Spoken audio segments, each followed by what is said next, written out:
Shalom everybody and welcome to the Rivka journey. My name is Rabbi Dr. Itzhak Shapira.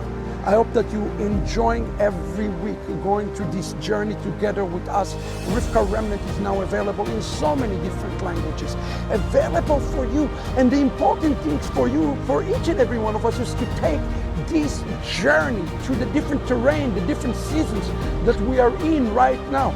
This very last season is called ajarit. Ajarit ayamim does not mean the end days, it means after the days, during the days. Which days? The days of the coming of the Messiah. Now, we have to understand that twice in the book of Jeremiah and the book of Proverbs, we see this term ajarit mentioned, but it is mentioned in conjunction with another Hebrew word, is the word tikva, or hope. Now, when we think about ajarit ayamim, we usually think about something that is negative, something that is bringing calamity and destruction. But what God is saying in the prophet Jeremiah is that those days are actually going to bring hope for all of us today. So how do we achieve the hopeful future rather than the future of the calamity?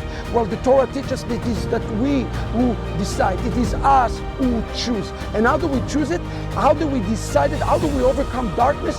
In one Hebrew word that you have to learn today, you have the key for success in these last days. It's the word hitnagdut. Hitnagdut in Hebrew means resistance, ability to overcome the forces of darkness. And as it says in the book of Isaiah, he said to find the treasures that is found in darkness. That's what the prophet Isaiah said. What did it mean? That there is treasures of darkness. Isn't darkness something bad? Well, not necessarily. Not necessarily. If one can extract the sparks of holiness out of darkness, then his hitnagdut is successfully, we're able to find pure gold.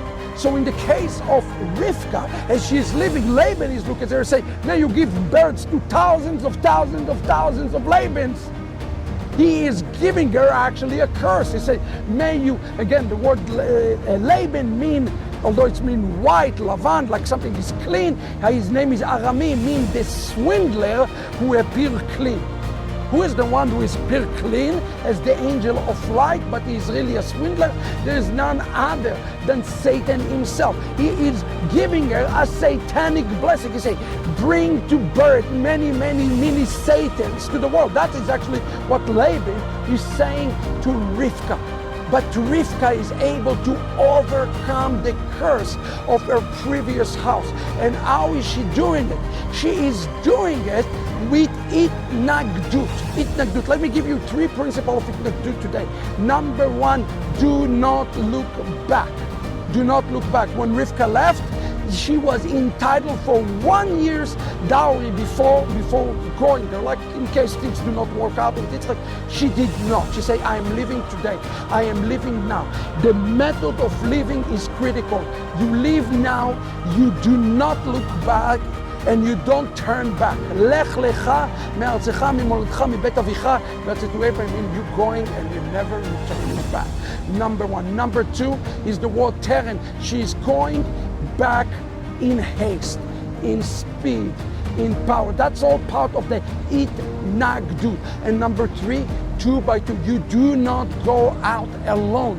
You find it in Zechariah 8:23, you find the garment of a Jew and you hold on and you walk with a Jewish person like Rivka with Eliezer that will lead you this way.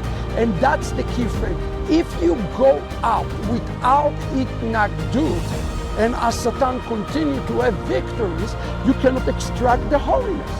Today you have to understand your past is not a mistake. You are not a mistake. Some of people contact me and say to me, wow, I'm so sad to my past. I'm a Catholic, or I'm Buddhist, or I'm a Listen, friends, the reason God put you in this type of positions is that for you to be able to extract the holiness today from your past. So what you need to do is to look upon your past in such a way, say, this is not all a failed mistake. No, it is what God has granted you so that you will be able to experience even a greater resurrection. God has not made a mistake with your identity, your past, your DNA, your lineage, not at all. He has given you the past He has given you. even if you have a bunch of swindlers like Lavan, the Arami, in your family, in your household, in your past, in order to extract holiness. And Rivka beautifully was able to extract holiness from her past. And yes, she extracted those holiness by bringing back those bridesmaids and to bring inside back something holy to the house of Itzhak. I want you to think about where did the water came? The rachamim water, where is it? It's come from the house of the swindlers. He come from the house of the swindlers, just like in the case of Bilam. He came to curse, but then he recognized who the God of Israel is, and he said, the Spirit of the Lord rested upon him. If you recognize the past, and you look forward for the better future, where you extract the holiness from your past by looking to the future, to what's called teshuvah, shuvu, turn to another way. Guess what? Your hitnadut will turn into a spiritual victory. Yes, indeed, Rivka have to be victorious, and you will be victorious. So how do we do it? Hitnadut, resist him, and the way you resist the Satan is by extracting holiness from things that are not holy today. Even in your life, in your surrounding, in your background, in your families, in your environment. There is holiness all around us. And the deeper you have to dig, the greater your hitnadut, resistance to Satan is. God bless you. Time for hitnadut of the remnant. Read the book. God bless you. Shalom, everybody.